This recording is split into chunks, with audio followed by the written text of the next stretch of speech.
Hello and welcome to another AMASH Project Archives episode.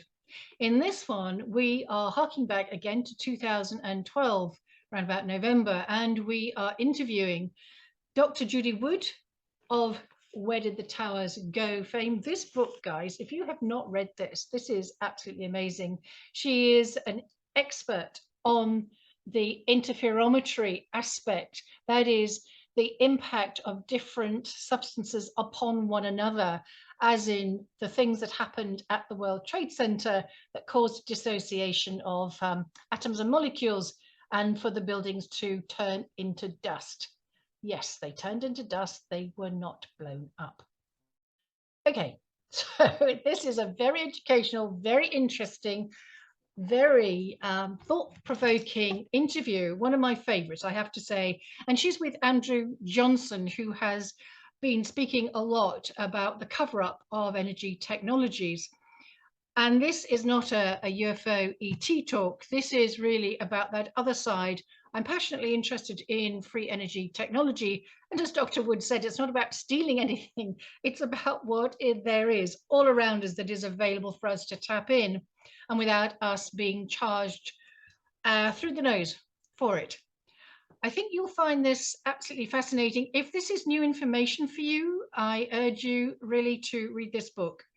It is fascinating. It actually teaches you about critical thinking because of the way it is written. And it is written, although Dr. Judy Wood was a professor of mechanical engineering, since this was, she is the only person also to have taken a case to the Supreme Court about the elements of, let's say, the presentation publicly by NIST and others that were perhaps not entirely correct, to say the least.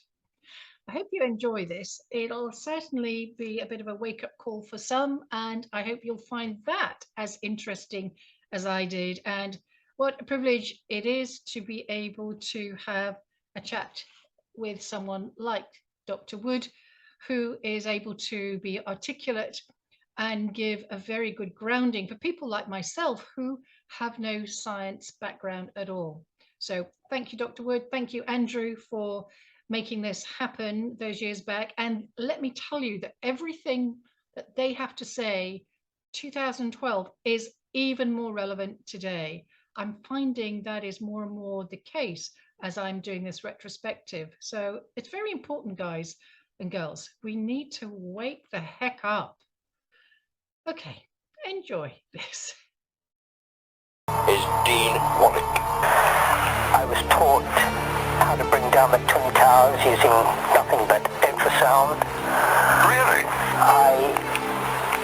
Well, we were made to study the experiments by the Russians, the Americans, and the British in the late 50s. In the late 50s? Late 50s, this was mid-60s when I was in the military, but here were these joint maneuvers being undertaken in the late 50s by these three superpowers then in the Eastern Bloc, bringing down 25-story buildings using nothing but sound wave infrasound. Good heavens.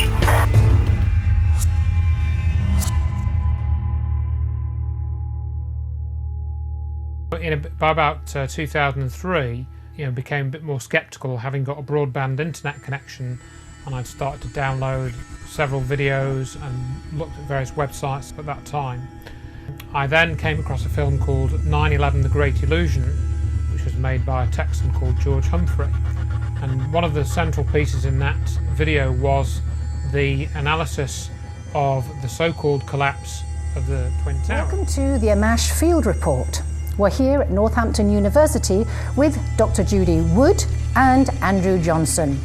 Dr. Judy Wood, of whose work I'm a great fan, wrote a great book called Where Did the Towers Go? And we're going to be exploring that today along with Andrew's book on 9/11.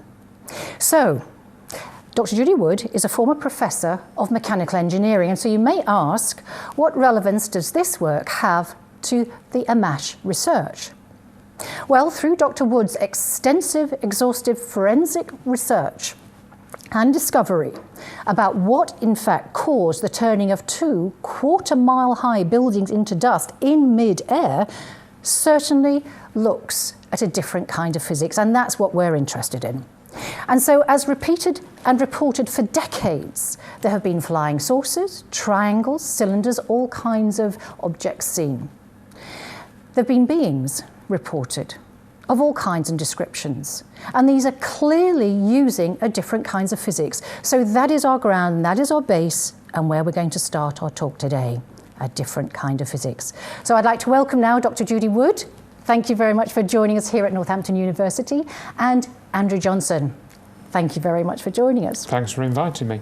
So Andrew, I know just before we talk to Dr. Judy Wood here, an introduction with you on 9/11. Perhaps you could tell us a little bit about that. So we did the interview with the police intelligence analyst, and in that we covered some of the outline of what Dr. Wood has been researching over the last few years, and how I became familiar and what I discovered in relation to that. And the book that I compiled is called 9/11 Finding the Truth, and that's essentially about how Dr. Wood's research has been, covered up basically. And in a summary of really what we're both involved with, I suppose, Dr. Wood has reverse engineered what happened to the World Trade Center complex in terms of its destruction and kind of how it was destroyed, and I've kind of tried to reverse engineer some large aspects of the cover-up of that research, and how they've tried to keep it down, and essentially why we're both here, I suppose. Lovely, thank you for that. And Dr. Wood, welcome again. Thank you. Perhaps you could give us just a snapshot, just at this moment in time, about your book, Where Did the Towers Go? Because that is the culmination so far on paper of a lot of research. Well, it is the only comprehensive forensic investigation that exists in the public domain. I don't know what happens, that is classified, but information is not classified. It's the only comprehensive forensic investigation that exists. I looked at what happened, the evidence of what happened. The towers were there, then they're gone. Where'd they go? As I say in the title. And that's the question that, why isn't everyone else asking? So what was the springboard that set you off on this path of discovery? I mean, beginning that day. Yes, indeed. I was in the faculty conference room looking at these towers unraveling, and it reminded me of War of the Worlds, except now the television version instead of a radio version. And I didn't say anything, but I looked around the room like, you guys aren't buying this. And they looked at me like, what kind of a wacko did we hire? Do you believe the story at any level? No, it was like, clearly this did not make sense. Weird, it was like somebody was playing a trick on us, but nobody else in the room thought that. And that is a weird, creepy feeling. I think that's extraordinary also, because it's clear, I'm not an engineer or a scientist, but I knew myself right from the word go that something was really wrong.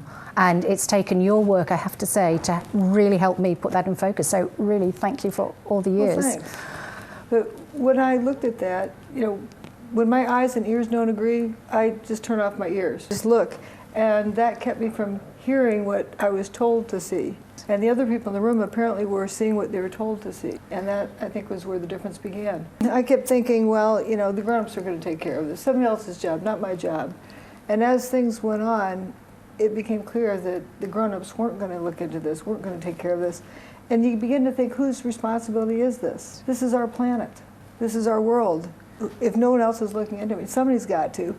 So I told my mother I was going to start doing this, and she said, well, if you do that, you won't have a job. And I said, if I don't, nobody will have a job. The fallout from that, just politically, economically, and on personal freedoms, is massive.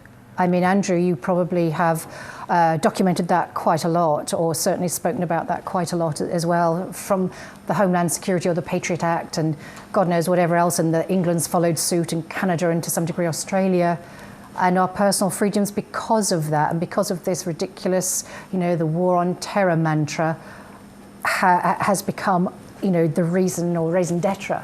Well, without looking at even the political ramifications, as an engineer, you're interested in the truth. And that may be different than other professions, as Ian and I have talked about. That We both have an attitude of trying to solve the problem. We adopt a problem solver's approach, and I think one of the things you're going to bring up later in the talk is the problem solving skills, which seem to have been lost to a large proportion of the population. But with engineering, as I tell my students, if the bridge is down, it's down. You can't argue it back up. That's right. You start pointing fingers as to whose fault it is it's down, but it's down. Yes. And a lot of professions, you can sort of argue it back up.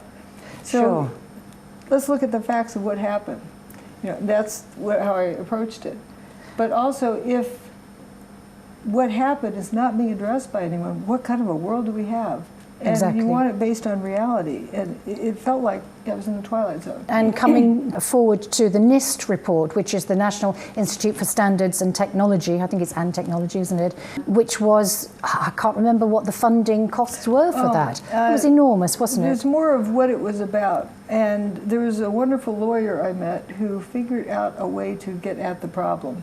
He had seen my website and saw real evidence that could be admissible in court. There was an avenue was a whistleblower case, but I needed to be a whistleblower. So I wrote a request for corrections to NIST as a whistleblower, telling them what was wrong, that the contract, you can't sue the government, but you can sue the contractors for fraud. Contractors were helping essentially to cover up what happened. I was going to say, just for clarification for those people who don't know what NIST is, Andrew, perhaps you've done quite a bit of research on that. I mean, to relate it to a UK audience primarily, is that the Department of Trade and Industry is somewhat like NIST. NIST is like the American equivalent of Department of Trade and Industry.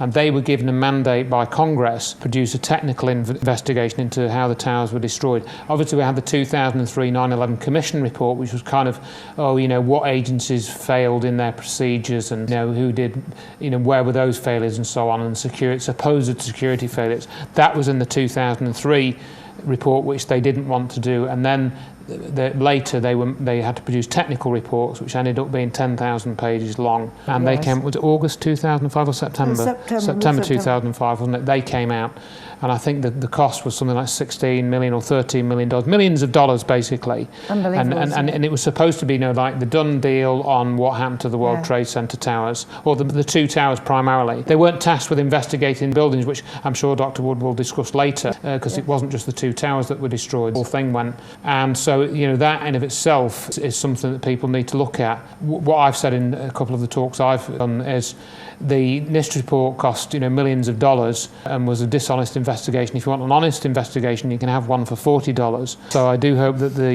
US government, and indeed anybody, would agree with me when I say that's pretty good value for money. So if we go at the NIST report as a stepping stone for the whistleblower element and the testimony then, and you brought in Jerry Part. He knew something was wrong then when he found my website. Oh my gosh. There was something that was evidence that could be admitted in court. It's very clear evidence. And even the defendants, who were essentially the military-industrial complex, they were the contractors on the NIST report. And they committed science fraud. I was going after them for fraud. Even they couldn't defend. No one has ever refuted anything I've presented. And how long did it take you to put your case together? I felt that I had to put it together pretty quickly because only the first person counts. You have to be the first person to bring this forward, but there still hasn't been anyone else. But you never know. I had been mentally putting it together since day one. Then when I decided to get into it more and more, what was on my mind, put in, and then I kept gathering more and more information. What was the result of that court? Because it did go to court, didn't it? You submit a court case, and then the opposition to get it thrown out for whatever reason. And the first case was dismissed because, they had all sorts of reasons, and they also combined my case with two others. And so I hadn't realized that. The answer was all jumbled up, the decision was, but they were saying that, Dr. Wood for one thing, this is one of the comments in there, the judge wasn't going to hear a case about who shot JFK or what landed on the moon. This case wasn't about this. I was just confused about what case. An internet forum posting this judge's ruling, you can actually read if you find it on the website, so it's very weird. And claimed I was accusing the U.S. government of something, or the military or something. And I think people who know me know that, no, I'm into the evidence. And so we appealed to the Court of Appeals, And actually, see, it doesn't actually go to court. You submit it, and then there's these papers back and forth, arguments. Yeah. And also the opposition had requested I be fined or censured for filing a frivolous case. Decided it was not frivolous, and they didn't get that. At the Court of Appeals, the same thing happened. The Court of Appeals didn't think it was frivolous either. But what was interesting is that the Court of Appeals really showed some respect to me. In their written decision, they wrote that they acknowledged the law applied to my case, but dismissed the case. They're ignoring the law, or they ignored the law to dismiss the case. And that's respectful. They didn't need to. What was the reason at the end that they actually didn't go forward? It just lots of stuff around circles, but this is kind of a long, involved thing. But these type of cases, the whistleblower cases, had been misinterpreted by the court. The law had been misinterpreted to require the people bringing forth such a case to prove intentional fraud, premeditated fraud. Okay, where exactly was the hour hand on the clock? Where were they, and what were their exact thoughts looking at this premeditated, to the point that every case essentially was being thrown out. But because of the bailouts, Congress wanted to be sure that there wasn't these loopholes and shell games going on, and restated the law again with FERA, Fraud Enforcement Recovery Act, stating that what needed to be shown was that there was fraud, and that I'm the first person to bring it forward. Just admitted there was fraud to me, admitted their report was fraudulent. I'm still the first person that's come forward. So when they admitted that there is fraud, they didn't do it officially, they just... Oh, they did officially. I'm not going after NIST, I'm going after the contract, because NIST is a government agency. But NIST was mandated by Congress to determine why and how the towers collapsed. But they didn't even investigate what happened to the towers when they quit being there. And they essentially acknowledged that to me. Didn't investigate the collapse. I think the wording was they investigated the events up to the point of collapse, didn't they? But not up to the point of the initiation of the initiation of collapse. Whatever, yeah. You know, what they assumed the collapse collapse was. initiation, I think, was what they called it, wasn't it? Or something. And then they presented a hypothetical scenario of what could have happened if this, and this. They didn't investigate what happened. And the biggest thing for any kind of forensic science is to determine what happened.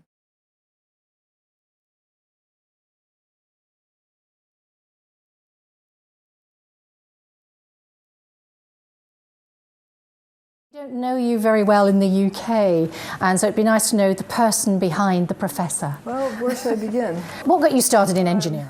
I enjoyed fixing my toys and taking them apart. In high school, I was a mechanic at a bike shop to support my habit of bike. And my senior year of high school, I met up with this fellow who made new parts, new kinds of parts, and he had a new kind of bottom bracket. And he put it on his lathe to show me that it had less friction. He said, now feel it. Put your hand around the housing as he spun the lathe. Okay, and then put the conventional one on. Ooh, that one heated up. He said, yeah, you can feel the amount of friction. Well, I thought that was pretty cool, that you could test a quality of it that way. So what did you take in college? I studied civil engineering. I didn't know that wasn't civil engineering. Signed up for civil engineering. But I learned about structures. But then my master's degree was engineering mechanics, experimental mechanics, which what that fellow was doing. And then my PhD was in materials engineering science, which was really more experimental mechanics, but understanding the materials while testing them. The materials are under different stresses and in different conditions, and how the molecular structure behaved, is that? Right, and observing material characteristics. For example, testing a new kind of material that no one has ever seen before, quantifying it, identifying it. I worked a lot with composite materials, and there are different kind of material systems, and if they do this kind of treatment with the fibers before they put it in the matrix, what makes it adhere to the matrix better? I would test those kind of things. So that brought you in then to your engineering arena, and I believe you taught. Correct. And where was your teaching? Clemson University. I taught some at Virginia Tech as a postdoc. We called it Busting Lab, Strength of Materials Testing Lab, which is great fun. And I know that you've also got an aspect, is it interferometry? Is that a separate... It's a tool that you use in experimental mechanics to measure deformations in materials. And what my PhD was in was looking at a bimaterial interface. Steel and brass bonded together, the stresses along that interface. And what I found through my experimental method I developed It contradicted all of the theoretical models to date at that time, so I'm kind of used to going against the grain. So this put you in a prime position then to have a look To and understand what is in front of you. Also, I did a lot with image analysis. So understanding how to look at images and see what information you can get from them and notice details in them. Coming forward to that day when you would have seen the towers going and your response then, was it an immediate reaction? My immediate response was, the story we're given doesn't add up. And when my eyes and ears don't agree, I turn off my ears and my eyes look at what's there. And what I saw was, it looked like a sweater unraveling. You know, pull a yarn and the whole thing comes undone. Buildings don't collapse like that. I was in the faculty conference room at that time, and I kind of probably had this goofy look on my face, like, you guys aren't buying this. I felt like somebody was putting one over on us, like War of the Worlds was on the radio. Yeah. I thought this was a TV version of it. They looked at me like, what kind of a wacko did you hire? And I realized that there was something different. Did you find any colleagues at all that would speak to you about your feelings? Not then, and that was really creepy. So on that day, okay, I go up to my office, am I insane or is the rest of the world insane? And I start going through some mathematical equations about how long I would think it would take the building to go away. Well, maybe I memorized the coefficient of gravity wrong. Let's go check this physics book. Maybe that was the typo that I mismemorized. How about this one? And pretty soon, no, there's something else going on here. And I kind of put it aside because I had my career to, and you know, it's somebody else's job to do, and they'll look into it. The grown-ups will take care of it. And then it came to a point where I realized the grown-ups weren't going to take care of it. They weren't going to look into it. And I realized, whose job is it? This is our world. And it's our job to look after it. And so I decided I needed to do this. I think that's what a lot of people are afraid of, is stepping forward, because often these fields that both you and I are in, very different, but they really don't go with the trend. You're worried so much about what others think. Yeah. I told my mom I was going to start doing this. I said, well, if you do that, you won't have a job. I said, well, if I don't do it, nobody will have a job. Being an engineer, like we were talking about earlier, that, you know, if the bridge is down, it's down. So why is it that no one else was caring about what is real and what's not real and what is happening? And I proceeded from there. Looking at it, collecting data, looking at the data, and part of my philosophy is you look at the evidence carefully enough. It'll tell you exactly what happened. If you don't know what happened, keep listening to the evidence until you do. What was it that you thought you were seeing? The building's gone. Did you have an idea then, sort of pretty much immediately, of how that could have been achieved? Well, there was one particular report I remember that was about 24 hours after the event, 12th, where Peter Jennings is in the studio and George Stephanopoulos is at the site, and Peter Jennings says, well, George, we've been asking where did all the rubble go? And George Stephanopoulos says, well, I've been asking that too. And one volunteer, Robert Gerlinski, explains that it all fell down to the ground, was pulverized, and then evaporated. And, well, I thought that was great because somebody else noticed the lack of debris. Yeah. That was the last time we heard anything about I like it. the evaporation. But what he was capturing is that there was a lack of debris there. Was it 110 stories? Each of the two towers. Yes. How much debris would we expect to see then, do you think? Demolition kind of. More than ground level. There's an ambulance, picture of an ambulance parked in front of the front door. There's no building behind it. And there's not enough. It doesn't matter how much there should be. You can look at other building collapses, like from controlled demolition, where they gut out the building, so there's nothing much in the building. It's just the, bare bones. And well, think of a bunch of pickup sticks, the kids' toy. Yeah. Everything's haphazard. It's going to make a pile. But what was left, if you started counting beams, you could almost count every one that was there. Because we're talking about steel beams, and there were 47 of them. 47 core beams. ones. There's 59 per side from the outside. Quarter mile of them. The building's frothing up into dust, and there's little debris left. But we're not familiar with, maybe that's a trick. And I just started collecting data as though I was on the site. If I didn't understand what I was seeing, okay, go look at other data. But if all the data is consistent, all the images are consistent with the other piece of evidence. There's a whole lot of it's not just images that I looked at. There's you looked at over 40,000 images, I believe. Is that, right. Yeah. But also the seismic signals. And perhaps we could just mention that, because the seismic signals were picked up in Alaska and it's the inverse for the seismic signals. The Palisades seismic recording station, which is fairly close, about 20 miles away. Earlier that year, there was an earthquake in Midtown Manhattan. That was picked up just fine. Same bedrock that the towers sit on. The signal from the tower's demise did not travel through the Earth. There is an S wave and a P wave, the primary wave and the secondary wave. And the space between the arrival times tells you how far away the epicenter is, because they travel at different speeds through the Earth. When the towers went away, there was no S wave or P wave. It did not travel through the Earth. It was only a surface wave. And you get that when you lift the buildings off the ground. You no longer have that weight there. It's gone. Like when you get up off your mattress, the mattress recovers. Yeah. That's like a surface wave. Like pulling a rubber band and snapping it, that pulse primary wave is that type of signal. Or a jump rope, that kind of wave is the secondary wave. And they travel at different speeds through the Earth. But there was nothing recorded at all for that. Either of the towers or Building 7. And Building 7, NIST didn't even mention in the report, well, I understand. They had a second report for that. Took it out of the first report and put it in a separate report. So going to the Alaskan, the Earth's magnetic. that showed certainly something. Something strange. Some might argue pure coincidence, but there are 5 main events that happened that day. The North Tower got a hole in it, South Tower got a hole in it, South Tower went away, North Tower went away, then Building 7 went away. Each of those 5 events, there was an abrupt change in the Earth's magnetic field, as recorded at 6 different magnetic recording stations. It could be coincidence, but it's mighty strange. Also, there has been no explanation of that, is there? No. Have you an explanation of what could have caused that anomaly? Well, if there's something going on that has a magnetic component to it, it might be, the result of it rather than the cause. Another major factor for me, just really anchored your research on this, was what's called the bathtub, the foundations, footings, which were 70 foot tall. Yeah, 70 foot deep. Oh, yes. Right. I think they had very, very little damage, if any.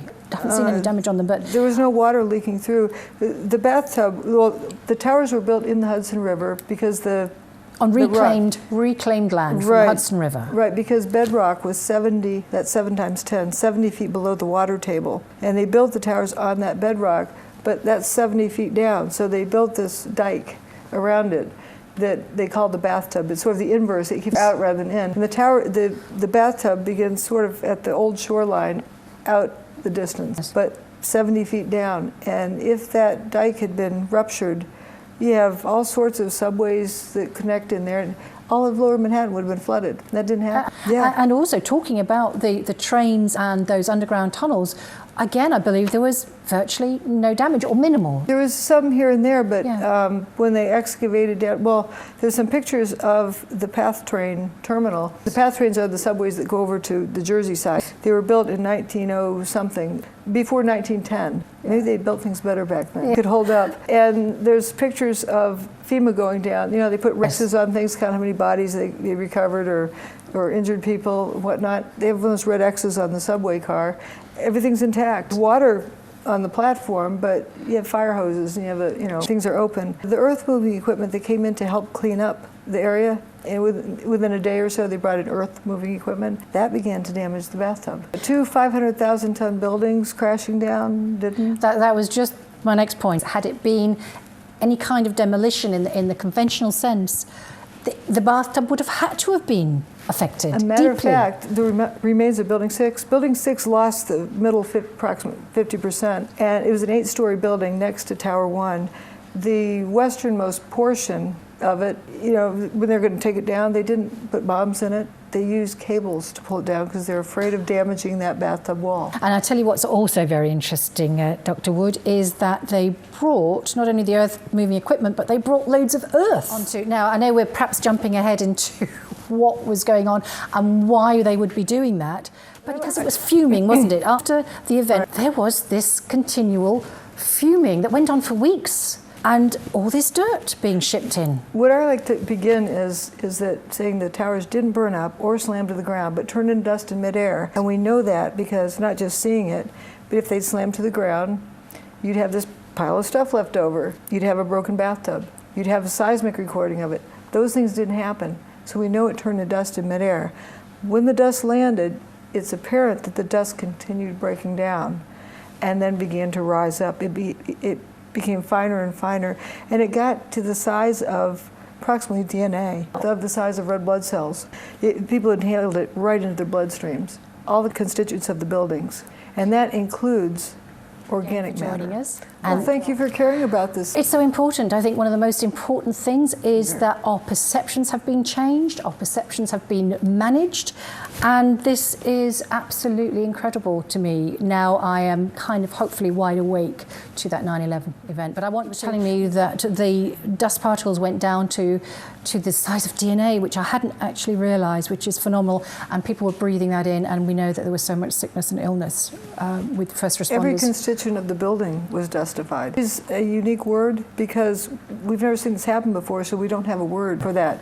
The buildings turned to dust, dustified. We need a new word phenomenon. Yeah, and there was no pancaking, there was no clear demolition, because otherwise we wouldn't have had the results that we have. This is maybe a slight sidebar with whatever brought these buildings down or was used, was the fact that the other buildings seemed to be infected with a kind of dissociative, corrosive, inducing... The process continued. ...problem. So perhaps you could mention that, because I think that is really interesting. One thing about investigating this, it's so important to stay with what you know, you know. And what I know is what the evidence shows. And don't go beyond that. Just continue to collect the evidence. Conclusions beyond what the evidence shows. But what the evidence shows is these buildings turned to dust, and the dust continued breaking down. And buildings nearby, a couple of them, had this problem where, like Bankers Trust, had that gash in the front. They repaired the gash, and then they took some dust studies and decided they needed to dismantle the building.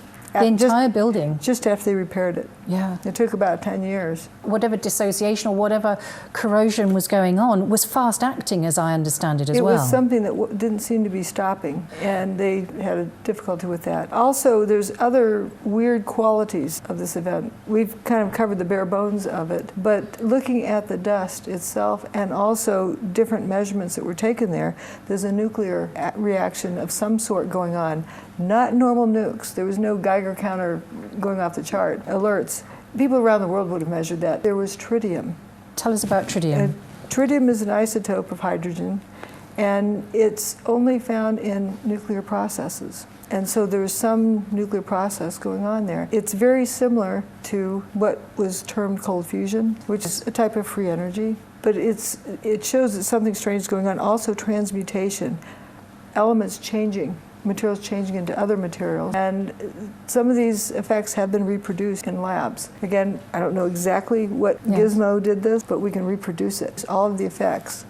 And notice the physics involved in that, but it was something we've never seen before. The other great anomaly, but there was a great lack of porcelainware, white goods, wash basins, toilets. Where were they? There should have been about 3,000 toilets there, and not even one found. Not even a piece of one. And there was a huge marble facade as well. The marble facade on the WFC, the World Financial Center buildings, there's 3 of them across the street. All of the marble facades went away. But the most fascinating anomaly to most people is the toasted cars. 100 toasted cars, and I say toasted, not burned, because I don't know if they were burned.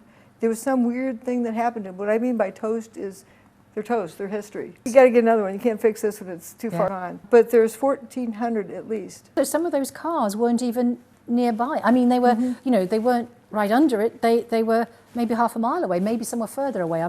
And they appeared to be in spontaneous combustion, something similar to that. When one of the towers was going away, the dust goes up, blocks out 100% of the sunlight, so you can't see your hand in front of your face. And as this first responder said, thank goodness that car lit up because now I could see where I was. Making his way up the street and cars were lighting up. What could cause a vehicle to spontaneously combust? I mean, they weren't hot. The paper didn't burn. All this paper didn't burn. Strewn with paper. And people assume, you know, because it looks like a fire or you see something glowing, be hot.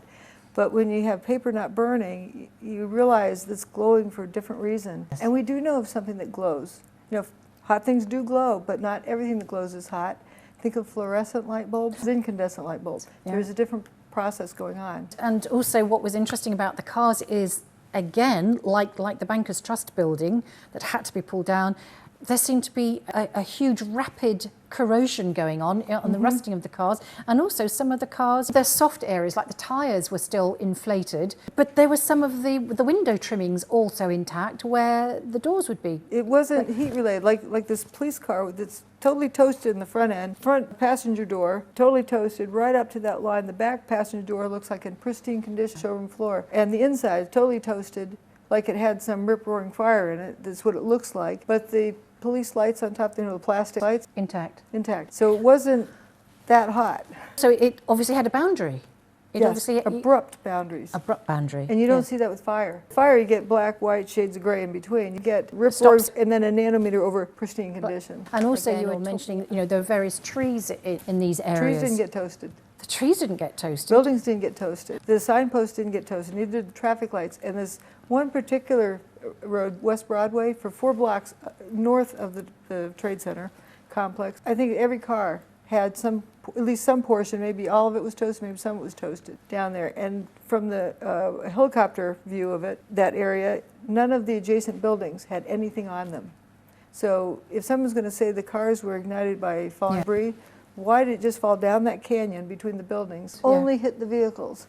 It's bizarre, isn't it? Nothing And adds there up. was a medical technician who was driving on the Manhattan Bridge, 3/4 of a mile away, who said you could feel the heat from the bridge. It could not have been conventional heat because paper wasn't even burning next to the train. What's your opinion of what could... Everything had measurements on that day, but everything that happened that day, all of the weird anomalies are reproduced in a lab. And we talked about that wonderful Canadian inventor, John Hutchison. He went to reproduce some of Nikola Tesla's work. See, Nikola Tesla is no longer here. I'd have to go back in time to visit Nikola Tesla, but here today I can go visit John Hutchison to see him reproduce all of these effects. Can you tell us about some of the steel, incredible anomalies that we've seen in the steel that John has reproduced? There's one particular one that I think is kind of funny. It's a solid steel rod that looks like it's doing sit-ups. And there's another one that just comes apart, another one that starts fuming and crumbling and weird things. Sometimes he just gets levitation. He gets lift or disruption. We had flip cars or toasted cars. It was parked in the right place, just upside down. Like it had been lifted and a hurricane had lifted it up and whizzed it up there somehow. That's another interesting thing about hurricanes. Hurricanes and tornadoes, we see things lifted. And most people think of those as, got sucked up or blown. There's, it was April 3rd, this past spring, a bunch of tornadoes in the Dallas-Fort Worth area. And there's these trucks that just levitated up, a couple hundred feet in the air maybe, at least 100 feet in the air. Big tractor-trailer truck that just went floating up and then they fell out of whatever field we're in and came down. Right. But some of them didn't even crash land, they were set down gently. And that's the type of levitation. It's a field effect. I know that there was Hurricane Erin off New York. Oh, what a coincidence. Off New York. Perhaps you could help me with that one. How far the Hurricane Erin was before it did a right angle turn all by itself. I mean, it's for 4 days, it was headed in a straight line towards New York City. It was born on September 1st, 2001. It actually had more cyclonic energy in the storm system than Hurricane Katrina. It was 4 days prior to 9/11, headed towards Manhattan directly, and that's unusual. Usually they swish up the coastline, not the land. And it's funny how we all heard loads about Katrina, and I don't think I heard anything about Erin. Oh, entirely. So here it is, the Weather Service has these text messages, they keep on record, and they think it's going to turn around. This is 4 days before 9/11. They think it's going to turn around that day because there's this high pressure system moving in from the west, and they think that'll turn around. It doesn't turn around day 1. Okay, it's going to turn around day 2. Doesn't turn around day 2. Going to turn around day 3. Doesn't turn around day 3. Going to turn around day 4. Thank goodness it did because there's no more room. It was right off the end of Long Island, and it was close enough that you get field effects from hurricanes. People feel storms coming, know to head for cover. The 3 major airports surrounding Manhattan, LaGuardia Airport, Newark Airport, and JFK Airport, all 3 of those airports recorded thunder on 9/11. Do you think there is any possibility that hurricanes can be used like a Tesla coil in a way to somehow generate a further field? Well, that's what they are. They go around. You have the static field outside of it, and that's people feel a storm coming. There's an electrical energy type field around it. What effect could that have had on 9/11? Could it have been used in any way as a control mechanism for... Well, I know how John Hutchison creates these exact same effects, all of the same effects on a much smaller scale. He uses a Tesla coil or a Van de Graaff generator to create a field, and within that static field he interferes various radio frequency signals, and that creates these effects. I can't say for certain what this was used for. It could have been used for it. I wasn't in the control room, but to have no one In this know about segment, it, we're that's joined the by Dr. most Wood's bizarre part of colleague it. in And Things the fact that it 9/11 went off with at her night. work by It Andrew stayed Johnson, hurricane researcher, status, dropped author down to and Category speaker. 1, packed up, and stayed at Category 1 till the 17th, I think. And it was that close. I have a photograph looking eastward at Manhattan. You see all the fuming coming up. It was on 9/11, and you see the outer bands of Hurricane Aaron off in the distance. Another thing that few people realize is that the 14th and 15th, when George Bush went to visit this, it was raining. Yes. That was the backside of Hurricane Aaron. Oh, right. And I do remember reading also, and probably in your book, that the astronauts at the International Space Station could see the terrorist carnage, but could not see hurricane. We're looking up and down the East Coast to see if there's anything else we can see. And they had to, carefully arrange their video camera to not get the clouds on the right and to avoid the hurricane. I know. It's just interesting, another coincidence that It's occurred. very curious. I tell you what's also very curious are these unusual holes that appeared in some of the glass, the windows, and some of the buildings. They were kind of round. I categorize both of them differently. There's the rounded holes in the window glass, sometimes only in the outer pane while the inner pane is still intact. If you throw it's bizarre. If you throw a baseball through a window, it makes a spiderweb path. I'd love to see a high school student say, teacher, the physics teacher. My baseball makes a spiderweb pattern. How do you do this? It turns out you do it with longitudinal waves. That, too, has been reproduced in the lab. That longitudinal waves make rounded holes through window glass. They're made, it's a different process than regular breakage. Regular breakage, glass is brittle. Brittle material is weak in tension, so if you hit something, the outer surface is being stretched and it shatters. So what about then those much bigger holes, the round holes? They look like a post hole digger. They do, yes. There's an analogous thing that John Hutchison has in his samples. It looks like there's, imagine a line in space where at a radial distance from that line, everything is just dustified. And he has an example of this in a solid piece of aluminum, an aluminum bar, and it doesn't start and stop, it doesn't go through the ends, it just starts and stops in the middle of the thing. And he's got a hole from the surface down in. You look and it's this hole bore through there, but how did they, So these are reproducible. We've seen it, you've seen it. Where was the gizmo? Where's the gizmo? And what I often tell people, you have a cell phone? When you make a cell phone call, do you know where the tower is that you're connected to? You know you're within range. What do you care about? You have to have a cell phone that works, and you have to be within range of the cell phone tower. And so if you have something that kind of covers the area, like a cell phone tower, a static field, and you interfere whatever within that static field. Right, we're going to bring in Andrew to help us discuss this further.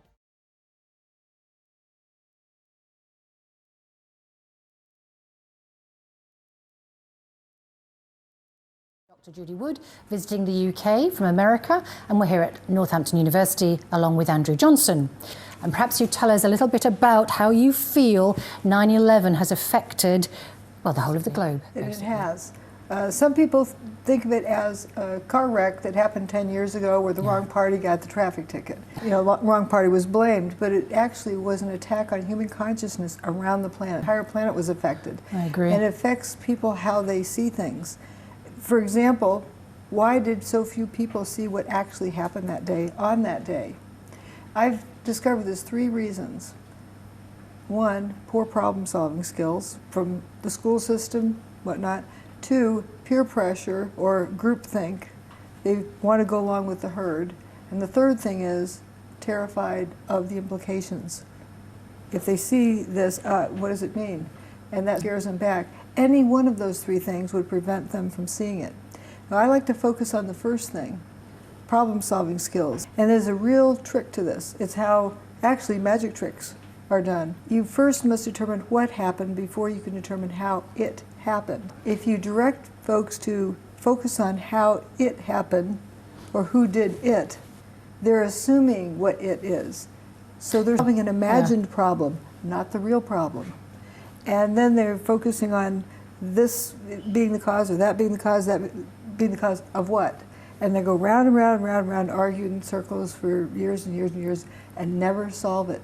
That is how they keep the cover safe. And basically the thing is, what did they see? They saw the buildings turn to dust, but because it's not known, we don't have a frame of reference for that either. They don't look at the evidence. They just argue about, you know, eeny, meeny, miny, mo, these things, and just argue, you know, for ideas.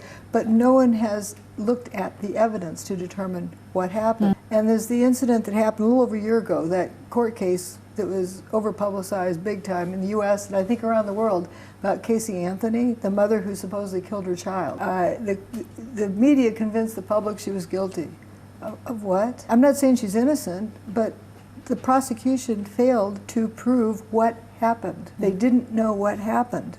So how can you convict her of, well, what's the crime? The jury didn't know what the crime was. And so you first must determine what happened before you can say how it happened or who did it. It has to be defined. And that is the biggest secret I see for how a cover-up stays in place. So we have all sorts of things that come out about, you know, theories of how it was done, but no one looks at what happened, like, okay, thermite, nukes, mini nukes, mega nukes. Well, that's an interesting case in point, isn't it? We've got a guy like Dr. Stephen E. Jones, who's a physicist, and so I suppose has kudos and standing in the public eye, and has really spoken hugely on the thermite issue. And perhaps maybe we could bring Andrew in on this one. Well, I think this goes back to looking at what happened, and when you get this imagined problem, then somebody can seize upon that and then give the solution to that imagined problem. You know, and I was taken in by this, and I've spoken openly about thermite issue, which is this substance which is a combination of aluminium powder and iron oxide. The exterior of the towers was made of aluminium, and then you had rusting beams which had iron oxide on them. So this kind of like the sleight of hand in this next magic trick. The main magic trick was the events of 9/11, perception, and then the perception management sort of came in 2005 with the Stephen E. Jones character. He then put forward this so-called theory, and then he sort of revised it, and all the while he was doing that, people didn't have the problem-solving skills, as Dr. Wood was pointing out, to actually break through that and say, well, that's not actually what happened, so why are you even talking about possible solutions? Can I just ask, has Stephen E. Jones brought a case to the Supreme Court about it being thermite? Not at all, not at all. And Didn't even bring it forth to NIST. Correct. And when we looked at the documents, and this was something Dr. Wood highlighted to me probably 3-4 years ago now at least, when we looked at the document, they did submit a document to NIST, in other words, this request for correction, which I think was mentioned earlier on. But when you look at this document, it didn't even mention this thermite in any meaningful way. There was a link to his scientific paper, but outside of that, it didn't reference any passages from this paper. And then later on, they referenced thermite again, but it was from 1996. It was from some fire So what does damage that research. tell us? I mean, well, it tells you that they, they knew that what they were putting out, I think, was fraudulent, because they couldn't submit fraudulent evidence to a court, because that is itself a crime. It's a federal crime to defraud the government. You can see all these tricks played on people's perception management, and we've looked at this for 6-7 years now. And it's a real distraction technique, isn't it? It is, and there's so many techniques. We've talked about them a lot, tried to work out the various strategies that they're using. Could write a whole sequence about it, actually. I would like just to bring in a point here, and way back in '89, when Pons&Fleischmann were demonstrating the cold fusion principle, a certain Mr. Stephen E. Jones, it was the same guy that's involved. And one of the things that they hear that happened at the conference, because what happened at the conference is at Hilversum, the global BEM, the breakthrough energy. So we were both invited to speak there. Dr. Wood was speaking about where did the towers go and the evidence which shows what happened basically and how it happened. And I was speaking about the energy cover-up. And we had somebody there who's actually associated with Stephen E. Jones and openly states that, came and sat in on the presentation.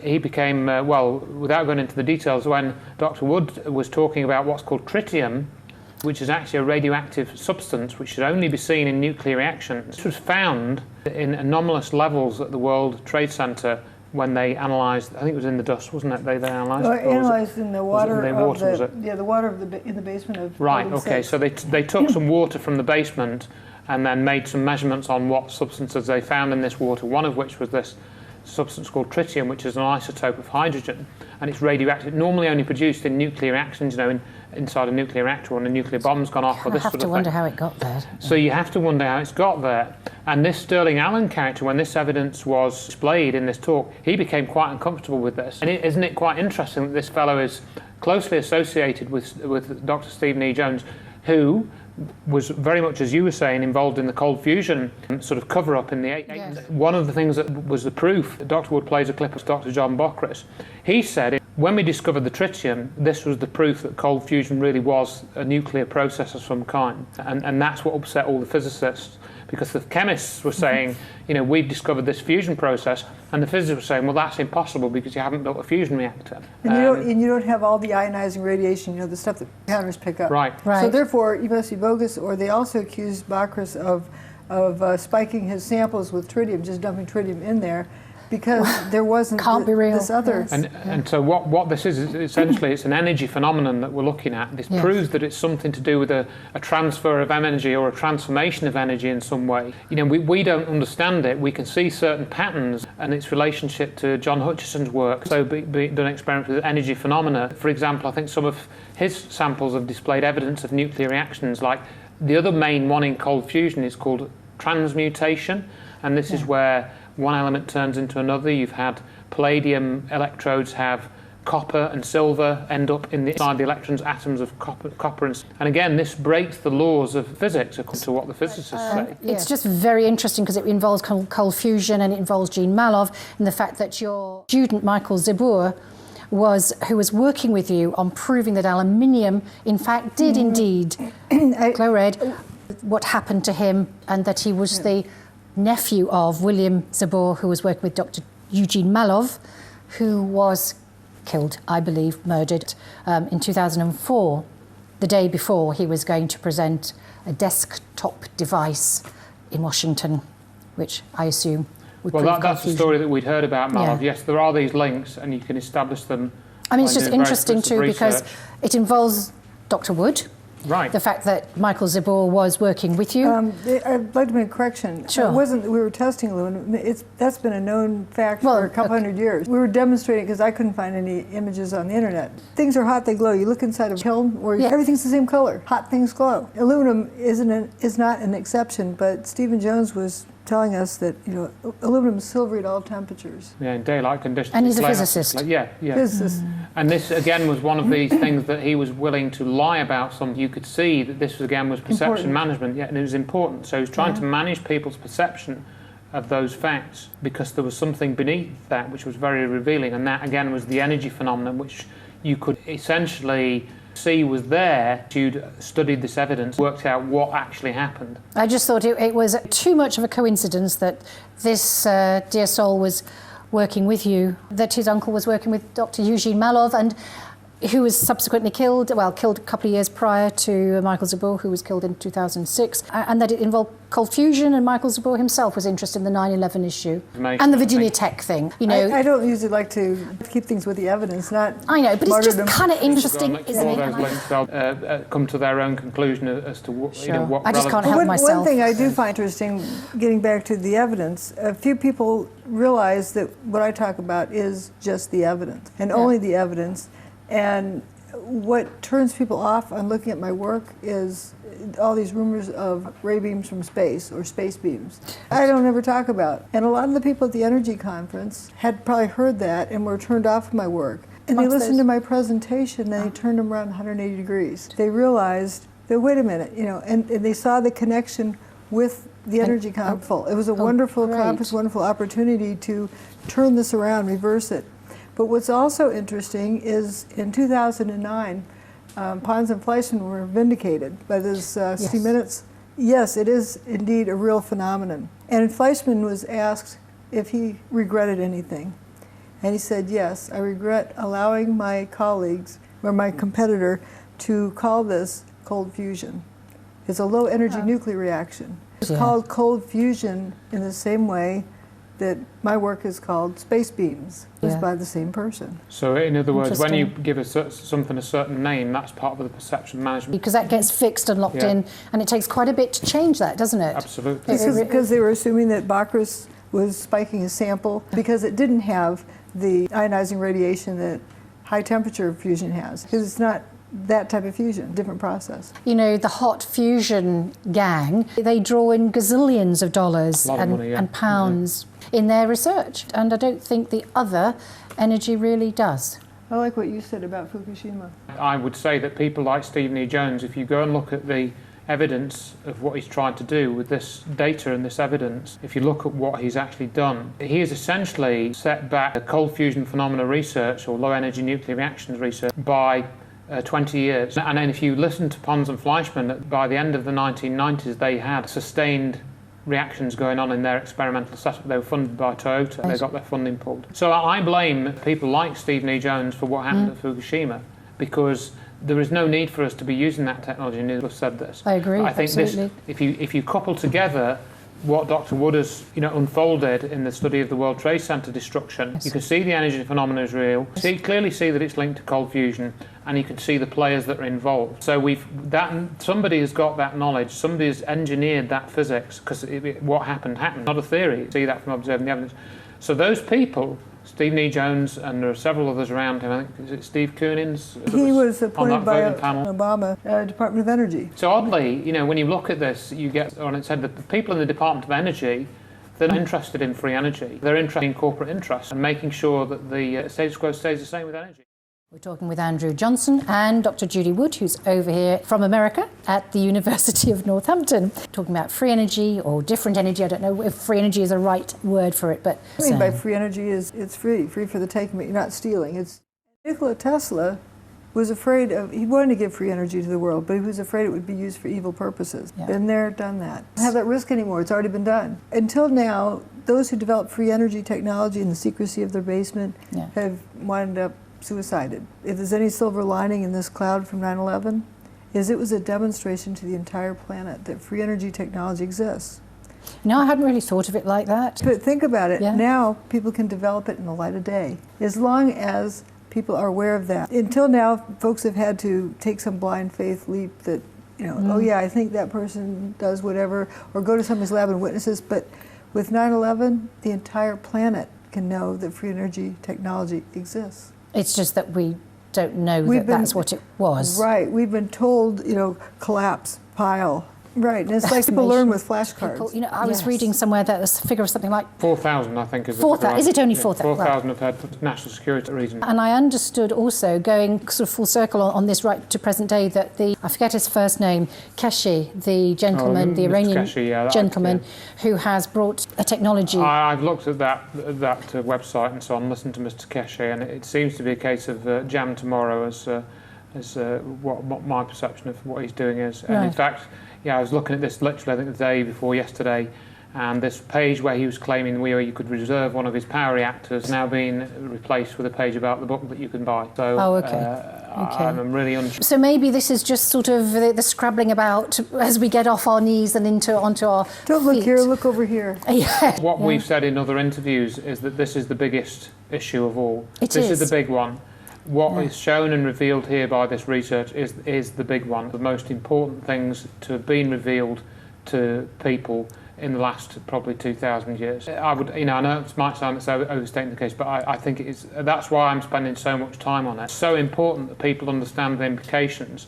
And at the end of my energy talk that I did at the conference in Hilversum, I have a slide where I display one of these, Marks and Spencer's trucks, and it says CO2 problem solved because we've streamlined our trucks, and it's just completely ridiculous. That whole CO2 thing is a complete psychological operation, perception management on a grand scale, and again it's all derived from people's perception of how we use energy, being completely controlled for the last over 100 years. That's right. Everybody's main bills, it's your mortgage and your utilities. Now, transport, of course. I think I heard a thing that people spend more money on fuel than anything else. Yeah. He who controls the energy controls the people, and if we can control our own energy, and you can see the lengths to which these groups will go by, as you catalogued earlier on, the number of sort of people that have been suicided, murdered. It's something that I referenced in the talk that I did. Yes, to sort of think about, very famous case now, Stan Meyer with the water Yeah, car, and he apparently was offered $1 billion by the Saudi lot that's what he said. to not proceed. It's worth $1 billion to them to keep it covered up because they make, $40 billion a year or something, so it's a 1/40th of their annual income. You'd be willing to give that away to put somebody up. Anyway, he didn't last too long after that, sadly. Well, I think it was a couple of years after that he was poisoned. We don't know the exact reason. He said that's what he said as he died. He said he was poisoned. Exposure of this, where I hope that it's changing the game. Now, and I genuinely hope that the people that are in the shadow. Somebody was saying to me the other day, "Oh, Andrew, you should be worried about the emails you send out and stuff, because they might be checking on them." My response is, well, I hope they're reading all my emails, and I hope they're reading them very, very carefully and going and checking the information that we're, and then asking themselves, well, whose side are you on? What do you want this stuff to be kept covered up, to be kept as a secret weapon system? Or do you want us to have space travel, anti-gravity technology, infinite free energy, healing technology, which we know is available too? Do you want us to have that? Or do you want to just carry on with this nonsense of going around killing people and turning buildings to dust? Yourself had a visit from the... I did, yes, actually. That was just after I'd written all these letters which we were talking about. I had a couple of guys who said they were from Derbyshire CID. I don't know where they were from. And they were a bit surprised when they came to my house. I think they're expecting to find some crackpot, and I invited them in and offered them a cup of tea. And educated them. Well, I hope so. I mean, I don't know, but seemed a little bit bemused. They couldn't really refute anything that I'd lettered, which was essentially based on what Dr. Wood has now put in her book. That was before the book came out, but they couldn't refute anything. Just like, as we said, what Dr. Wood has put in her book, nobody's been able to refute any of it. We can have a little chat about this. Is the people who fell or jumped from the buildings there. They didn't seem right. It's not normal for people to leave a building that's on fire. What I mean by leave the building, I'm not, just like I don't use the word collapse, what caused them to go out the windows. But the firefighters around there it must have torn them up because feeling helpless is just so horrible. And they could do. Never seen so many people jump before. Any fire. I think one had seen one person in all of his career from a burning building. And that's kind of phenomenal statistic as well, isn't it? I mean, most of them had seen no one ever jump from a burning building. So, it's kind of, you think, well, what made them do it? What does that tell us about the forces at play on those people? And we look, and there's no smoke coming out of the windows where they're hanging out. And I focused on the 106th floor. There's all these people kind of hang on the outside of the building. They want to live, they're still hanging there. And you notice that they've been taking their clothes off. Without a shirt, without pants, and then you notice this guy hanging by a hand and a foot, taking his pants off. What would cause someone to hang from the outside of the 105th floor to take their pants off? If there's some weird reason that we don't see that he wants to take his pants off, okay, taking it in, and if inside it's smoky, taking a big deep breath, step inside, take the pants off, and get back out. Why take them off outside? If there's a fire around there, clothing protects you from fire. Firefighters don't fight fires in the nude. Clothing protects you. So what do you think could be impacting them? Could microwave factors be involved in any kind of way? When you look at what's consistent with it, if I were in that building and someone said that it was on fire and I was on the 105th floor, I'd be worrying about losing water pressure.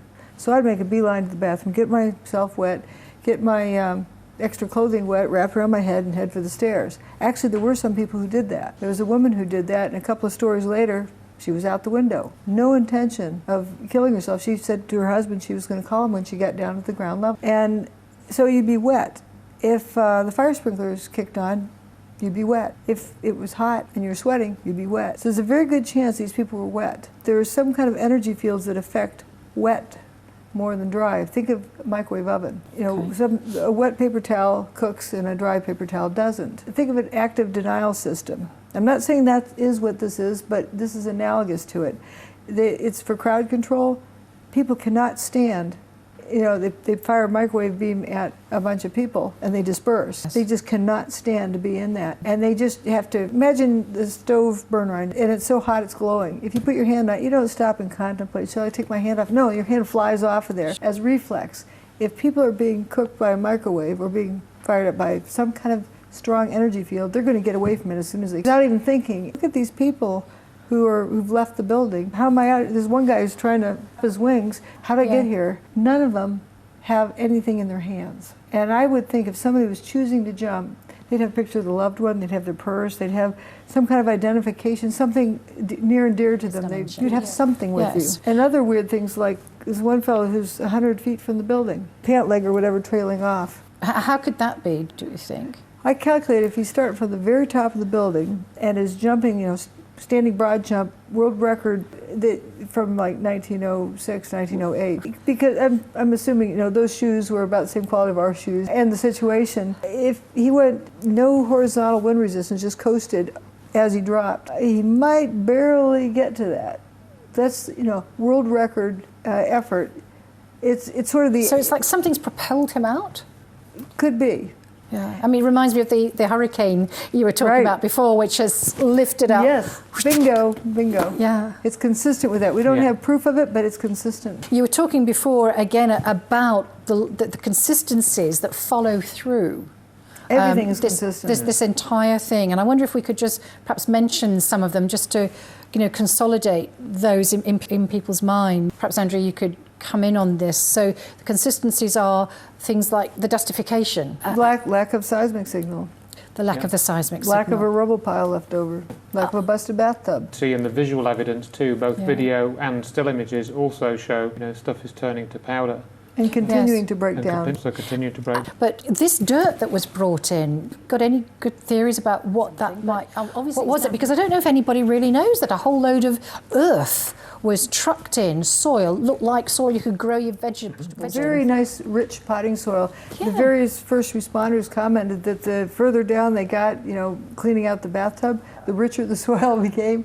What? When I started noticing these pictures, like, you know, from the 12th and the 13th, you know, right afterwards, you see these clumps of dirt in the ground, like a wheelbarrow just dumped a pile of dirt. It didn't fall into a pile with clean material around it.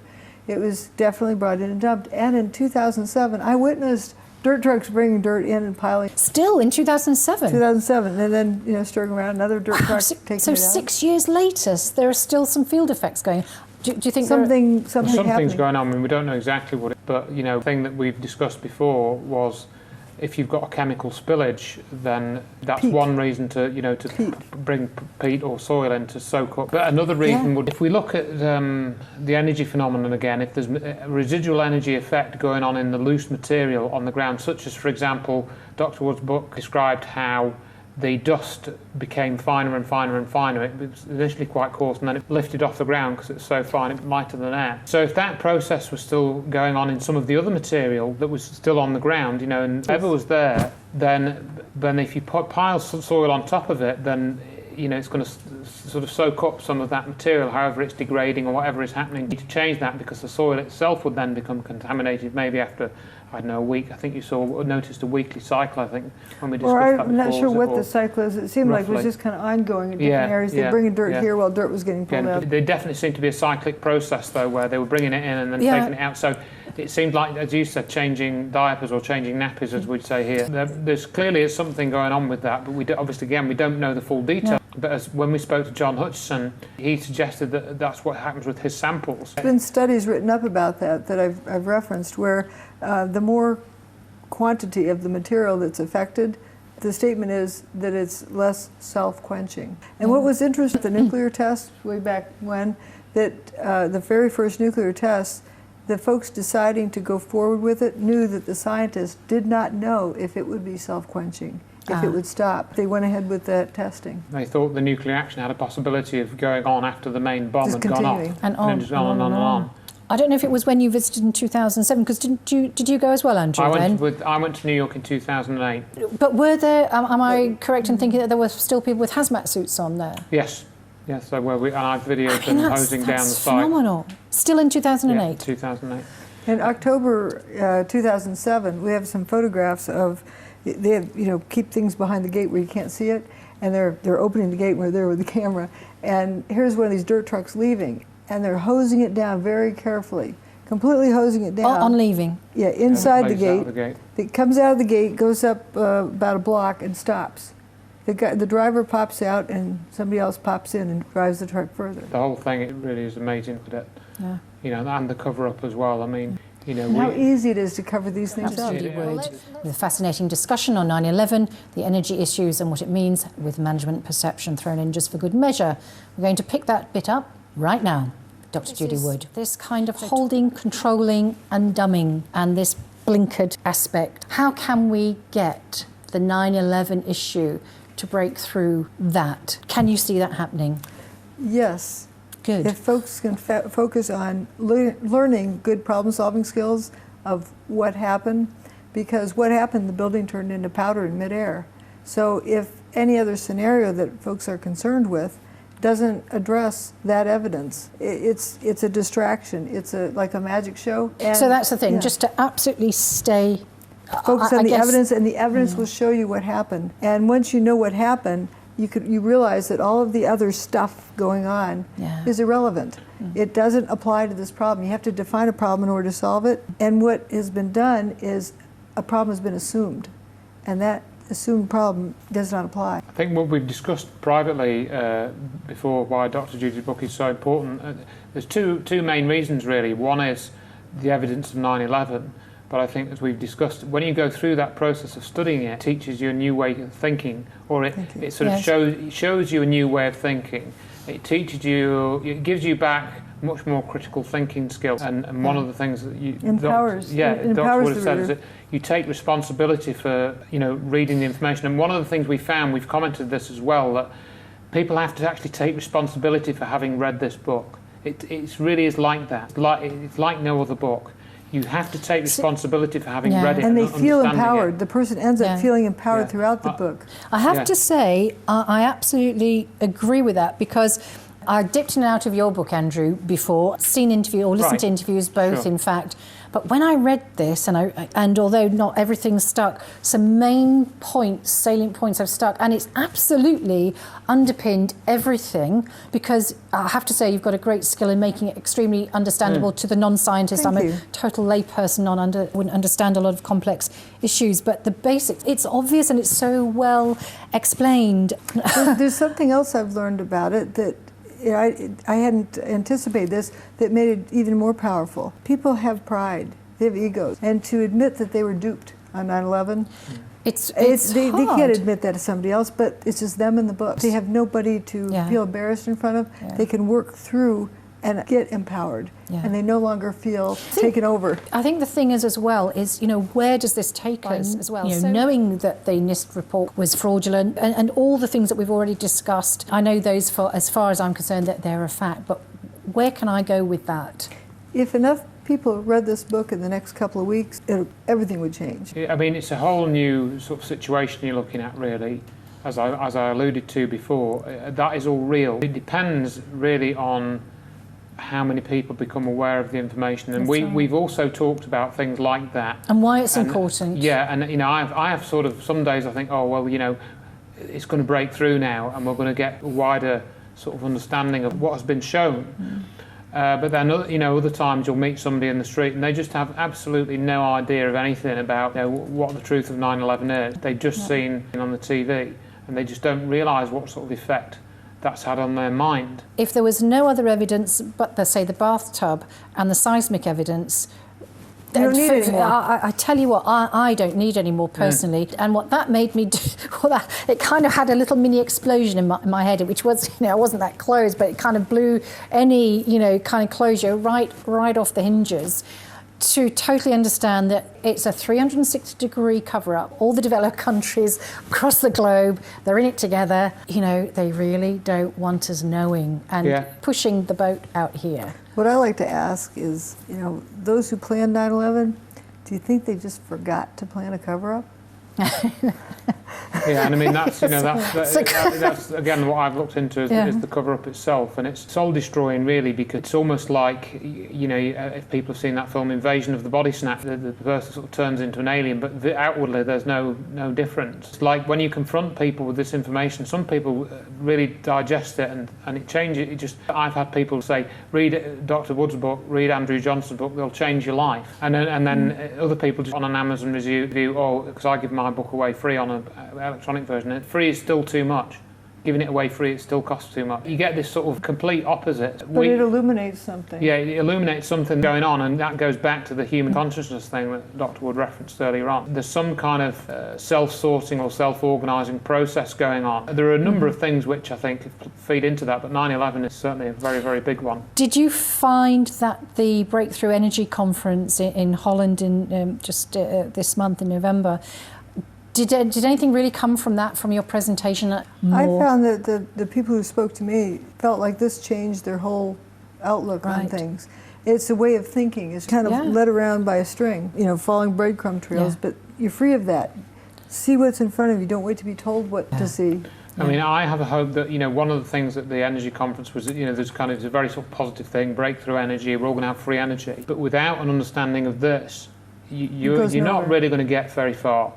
So my hope is that by this actually being part of the conference, that as this information is coming out, you know, people might say, you know, people have said to me, well, if you know what you said, what you and Dr. Wood said was true, you'd both be dead, and obviously we're not. Not if we're marginalised. So we do think that there is some underlying thing. They could have stopped the book coming out. They could have sunk the ship. Do you think it's their arrogance, though? They are just so sure. I don't know. There's something else other than that. I mean, you know, obviously I'm theorising and speculating. I've got feeling there is something else going on, and this is a key part of a positive process. Self is horrific. Yes. And everything that goes with it, and you look at, and some of the chapters in that book, as you know, Joanne, are very uncomfortable to read, particularly one about the jumpers. I suppose I'm thinking of more than any other. And so you've got all that to deal with, and I suppose if you can deal with all that and come out the other end of it, you, as you say, you're empowered as a person, and you've got to look at things in a different way. Somebody has engineered this. Somebody's been able to engineer this physics. And so we do have to realise that we're you and I and the people sitting in this room, we're not part of that group. We're not party to that information. No. There is a completely separate group. But we can figure it out. We've got the information available to us to figure it out. Again, with people like John Hutchison, you know, there have to be others, more John Hutchisons around. I can't quite see how things will move anytime soon. But they will, I can tell you that. You know why? Because you know, the various people spit on me and all sorts of rumors get started around all this garbage. Why would they have to do that if it was in the bag? That shows we have a chance. And my feeling is that you know, somebody made a deal somewhere. This group had to make a deal that they had to let this information come out. This group, whoever, I don't know who the group is. It's given various names. But I've said this before on some interviews. Again, it's completely my own speculation. You know, this information is coming out. It's coming out. We've been doing these talks and we're getting some very positive reactions. Yeah. And the same happened last year as well. So it is coming out. And the folks in England, I found, are remarkable. I was just going to ask you, what's been the response? In England, it's been wonderful. It's just amazing.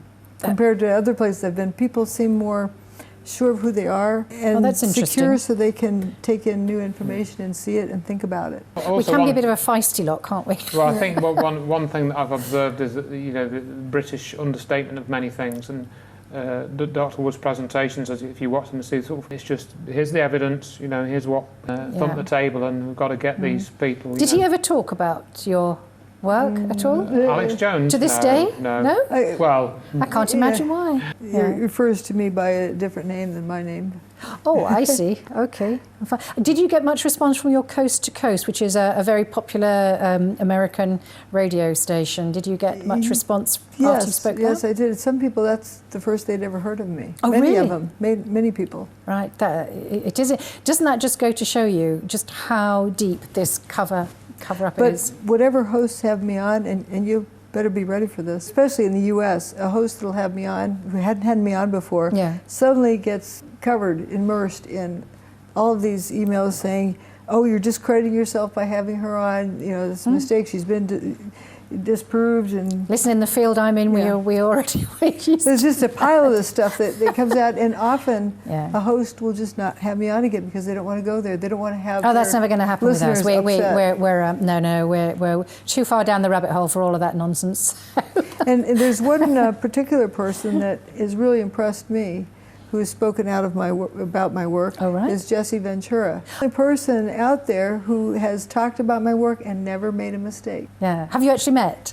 Yes, I have. Yeah. Oh, fantastic. Well, that's lovely, because he's a very colourful character. And I think he really wants truth and honesty in our culture. Yeah, well, great. And wouldn't that be a nice thing for a change? You said you're very hopeful that things will change and soon. Reading material. It's expensive to produce because it's got over 800 color photos. Yeah, it's absolutely beautiful, and we'll get some pictures of that, and along with Andrew's just getting book. as many people to read it. What do you think we can expect from this? New awareness, new education, or enough people becoming aware of this material? I think it's going to be more and more difficult to tell truth from falsehoods, and so it's going to become more and more important for people to be able to sort through it themselves as to what is what. And once they learn to do that, they're empowered.